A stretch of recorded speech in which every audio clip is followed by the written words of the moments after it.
Hi, this is Jaya. In this video, we shall see about Isaac Walton. Isaac Walton was a contemporary of Milton and is known for his famous work, The Complete Angler, which was published in 1653.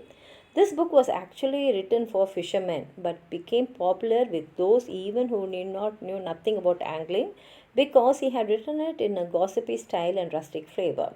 Walton had a pretty long life extending from the Elizabethan age to the Restoration, and the political upheavals of the time did not affect him, and in fact, his book about the sport of angling was written during the period of the Civil War. Walton was a friend of several great writers of the age like Donne and Herbert, and between 1640 and 1678, Walton published a series of biographies. The biography of Donne was published in 1640, Sir Henry Walton in 1651, Richard Hooker in 1665, George Herbert in 1670, and Bishop Sanderson in 1678.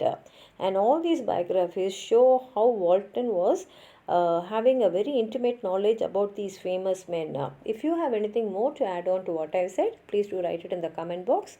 Like the video, share it with your friends, and if you have not subscribed my channel, please subscribe and support. Thank you.